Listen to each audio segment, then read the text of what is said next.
I, 32M, am, or I guess was, engaged to Clara, 30F. We've been together for 5 years. Lived together for 4. We have a dog, a rescue named Buster, who has more personality than most people I know. We had a whole life, or so I thought. It all came crashing down last Tuesday. It was a normal evening. I made dinner. We watched some show about competitive glass blowing. She seemed a little distant, glued to her phone, but that wasn't unusual. Clara lives her life through a curated Instagram feed.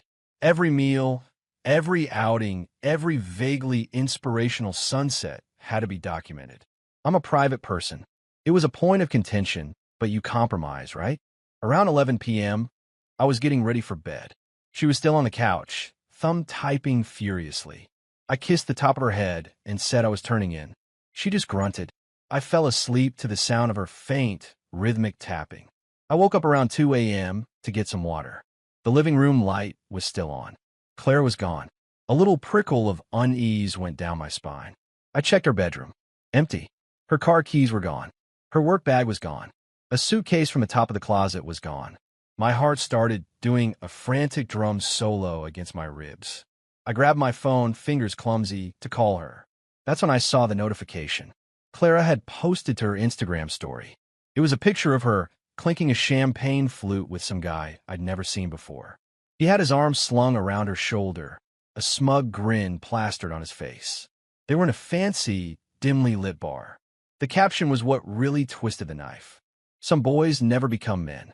Trading up, and then, just to make sure the knife was firmly embedded, she tagged him. Let's call him Liam. I felt the air leave my lungs.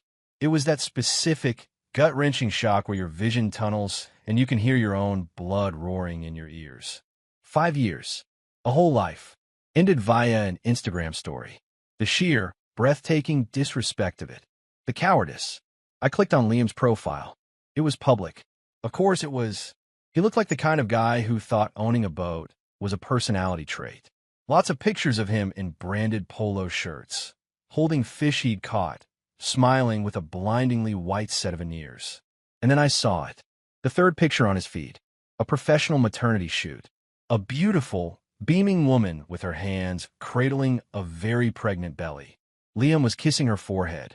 The caption read, "Can't wait to meet our little princess. My amazing wife, Sarah, is a champion. Hashtag family, hashtag blessed, hashtag girl dad." The photo was 3 weeks old. My first thought wasn't rage. It wasn't even sadness. It was a cold, quiet, surgical clarity. A thought so precise it felt like it had been handed to me from on high. This is a problem with a solution. I didn't call Clara. I didn't text her. I didn't smash a single thing. I went to our shared laptop and opened up our engagement photo gallery. The pictures were professionally done. We looked happy, blissful even. It was a lie, but it was a well-photographed one. I selected my favorite. It was a close-up of us, her showing off the ring, me kissing her temple. Her smile looked genuine. It was the one her mother had framed on her mantelpiece. I went back to Instagram. I found my own, rarely used, account. I posted the photo. The caption was simple. "Congratulations." Then I tagged Clara, and I tagged Liam, and then, with a steady hand, I searched for his wife. Sarah. Her profile was public too. Lots of baby prep photos. A virtual nursery tour. A countdown to her due date. I tagged Sarah. I put my phone down on the kitchen counter, face up. I poured myself a large glass of water and sat down on the floor, my back against the cabinets. Buster padded over and rested his head on my knee, whining softly. It took less than a minute. First, my phone lit up. A notification from Clara. Then another. And another. A flurry of them. Then Liam's name popped up. Then it started buzzing with a call. Clara. I ignored it. Then Liam called. Ignored. Then across the silent apartment, I heard it. A faint buzzing. Clara's iPad, which she'd left on the coffee table. The screen lit up. A cascade of notifications. Instagram. Facebook. WhatsApp. Text messages. Her friends. My friends. Her family. My family. Everyone we knew. Seeing the post, seeing the tags, connecting the dots in real time. It was 2:30 a.m. on a Tuesday, and I had just calmly and very deliberately detonated 2 lives with a single, well-placed photo. I took a sip of water. It was just the beginning. Update 1. Thank you for the comments and DMs. I'm not sure what I was expecting, but the support has been grounding. A few people called the story fake. I wish it were. I wouldn't wish this particular brand of 2 a.m. clarity on anyone. The 24 hours after my post were a blur of digital noise. My phone went into airplane mode. Clara's iPad, however, I left on. It was a symphony of chaos. Group chats exploding. Friends demanding answers. Her mother calling repeatedly. Her name flashing on the screen with an increasingly frantic energy. The first real-world consequence happened at 7 a.m. A frantic banging on our apartment door. I looked through the peephole. It was Clara. She looked like she'd been dragged backward through a hedge. Mascara running, hair a mess. The chic, smug woman from the Instagram story was gone. In her place was a cornered animal. I didn't open the door. I know you're in there. Open the door, you psycho, she screamed. Her voice was shrill. I just stood there, watching her through the peephole. It was a strange, out-of-body experience. I wasn't angry. I felt detached, like a scientist observing a reaction. Her phone started ringing in her hand. She answered it, her back to my door. I couldn't hear the other side, but I could hear her. No, Mom, it's not what it looks like. I don't know why he would do that. He's being insane. No, Liam is just a friend. Yes, he's married, but it's complicated. Gaslighting. Deflection. The classic playbook. She eventually gave up and left.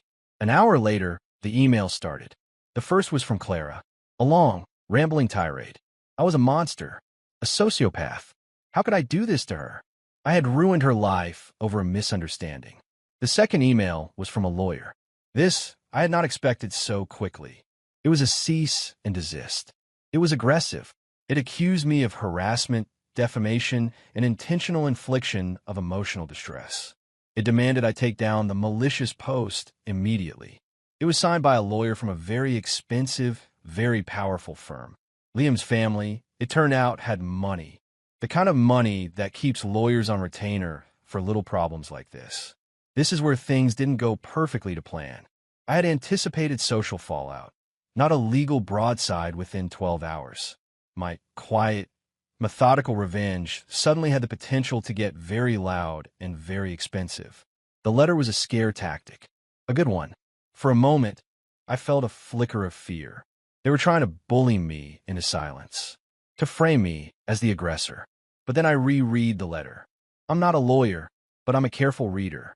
The letter was full of bluster, but it was predicated on the idea that I had posted something untrue. But I hadn't. I posted a photo of my fiancée. I wrote congratulations, and I tagged relevant parties. Nothing I did was illegal. It was just devastatingly effective. The letter did, however, achieve one thing. It showed me their strategy.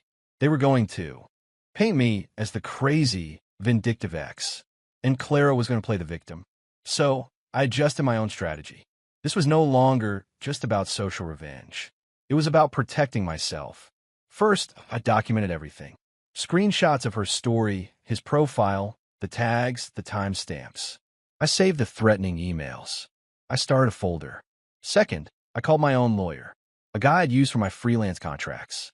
He's sharp, and more importantly, he's not afraid of a fight. I explained the situation calmly, factually. He told me the letter was 90% bullshit, but that we needed to be careful. He advised me to take the post down. You've already won that battle, he said. The damage is done. The screenshot is out there. Now you pivot to defense and look like the reasonable one. So I did. I deleted the post. It felt like a concession, and it stung. But my lawyer was right. The internet is forever. The screenshot was already circulating among our friends and family like Samizdat. The real problem was the apartment. We were both on the lease. Her name was on the utilities. Our finances were tangled together in a dozen small, annoying ways. Untangling them would be messy, and I knew she would use that to her advantage. That evening, I got a text from her. Clara, I'm coming to get my things tomorrow, with a police escort, so you don't try anything. The sheer audacity. The implication that I was the threat. That's when the detachment cracked, just for a second, and a wave of pure, cold anger washed over me. Not the hot, screaming kind. The quiet, patient kind. I texted back a single word. Me? Okay. She wanted to play hardball. Fine. Let's play. I spent the rest of the night on the phone with my lawyer and combing through our lease agreement. And I found it. A beautiful, overlooked little clause. And I knew exactly how I was going to use it. The police escort was a nice touch, but she was about to find out that a uniform doesn't supersede a legally binding contract. Update 2. The support is unreal. For those asking about Buster, he's my boy. He's not going anywhere. He's currently asleep on my feet. He's the only sane one in this whole mess.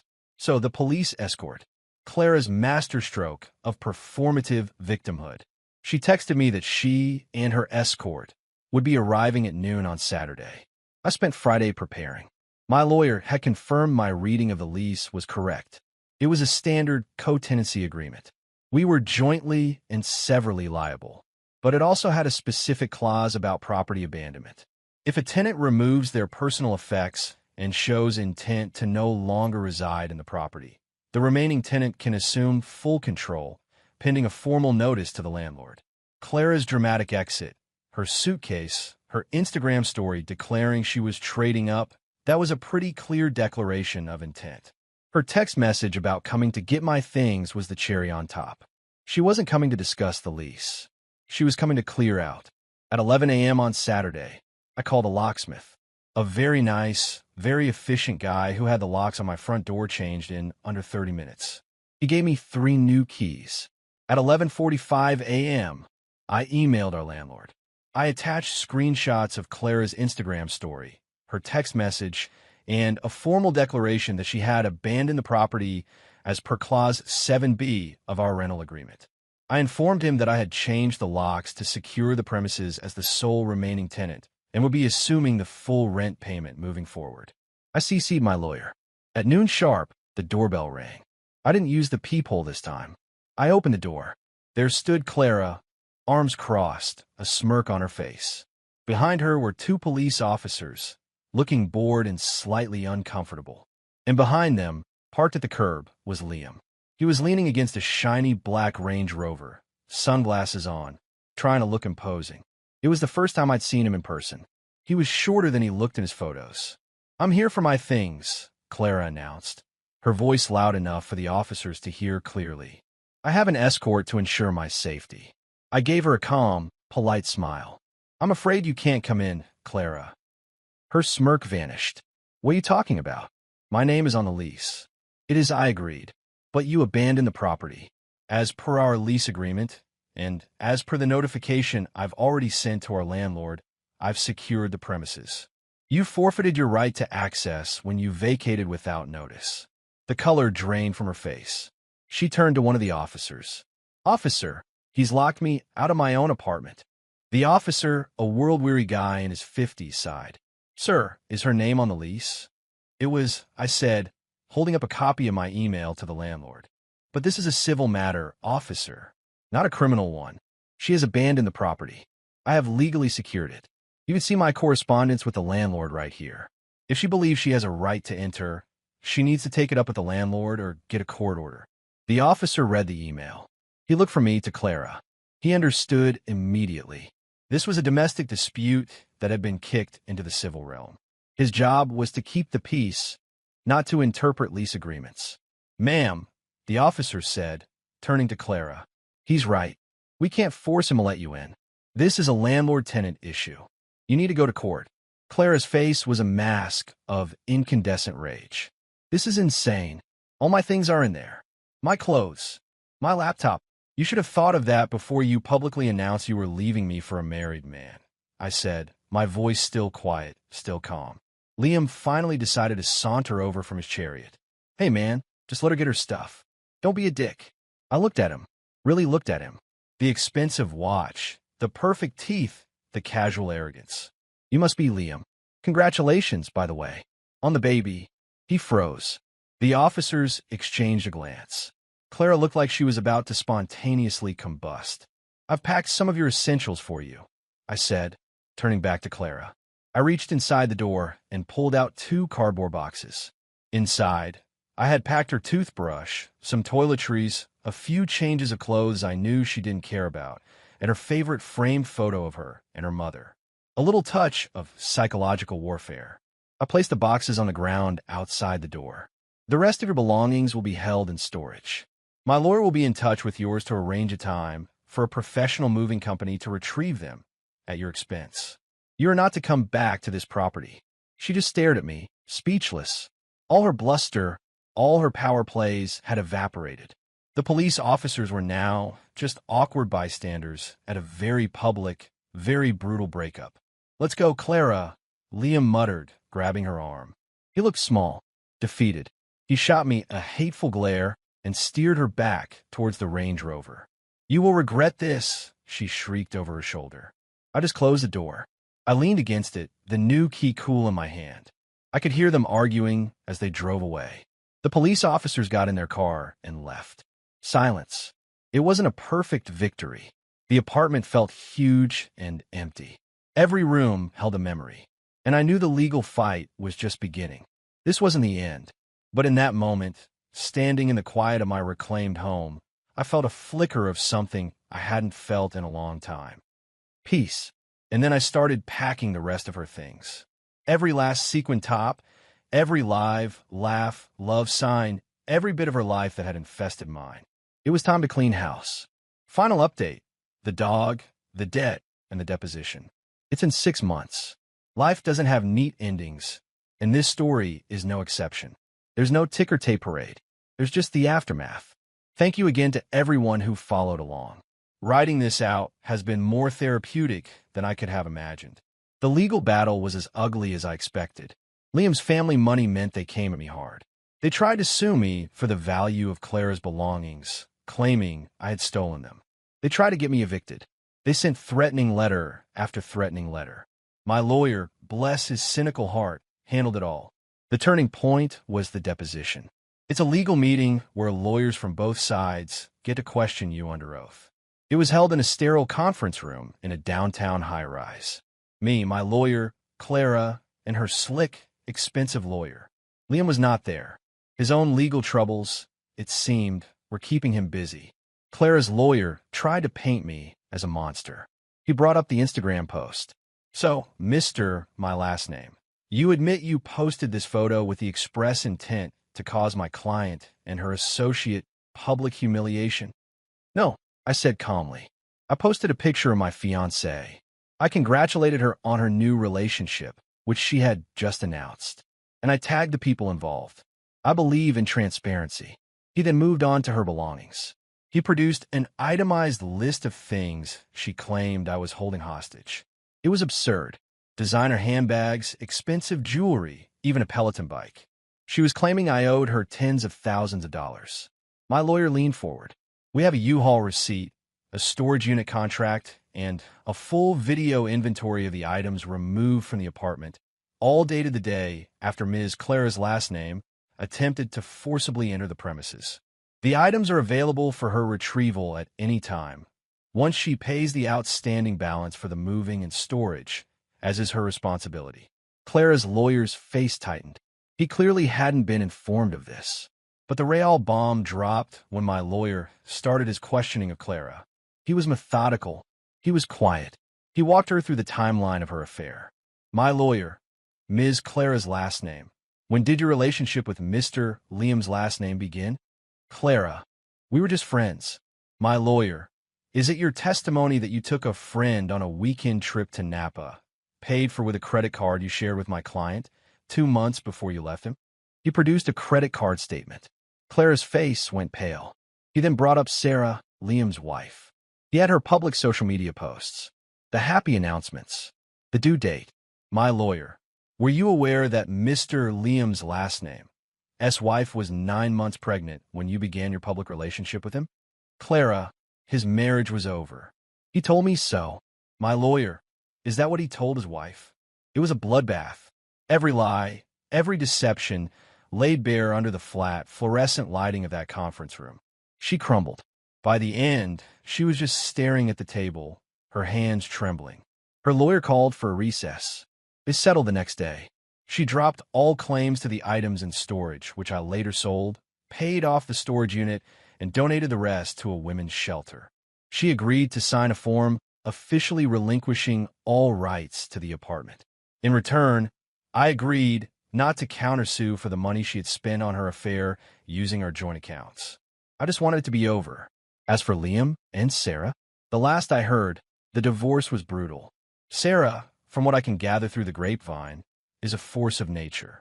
She used his public infidelity, my post, and Clara's own digital trail to her full advantage. He's paying through the nose. The girl dad is now a once-a-month supervised visit dad. The Range Rover is gone. His Instagram is now private. Clara and Liam are, shockingly, still together.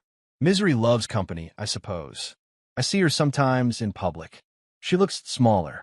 The confident, curated glow she always had is gone, replaced by a kind of brittle defensiveness. We don't make eye contact. And me? I'm okay. The ending isn't perfect. There are scars. I still have moments of raw anger, of deep sadness for the 5 years I lost. I have to consciously fight off a cynical voice in my head when I meet new people. Trust doesn't come easy anymore. The apartment is mine now. It's redecorated. Less gray and beige, more color. More of me. Buster is happy. He has the whole bed to himself most nights. A few weeks ago, I was at a dog park. Buster was chasing a ball, and a woman next to me on the bench laughed. "He's got a lot of energy," she said. We started talking. About dogs, about the neighborhood, about nothing. Her name is Anne. She has a goofy golden retriever and a warm, genuine smile. We're getting coffee next week. I'm not expecting anything. I'm not looking for a grand romance or a Hollywood ending. But for the first time in a long time, I feel a flicker of something I thought was gone for good. Hope. It's a quiet, logical kind of hope. The kind that comes after the storm has passed, and you're left standing in the wreckage, but you realize you're still standing. And you can start to rebuild.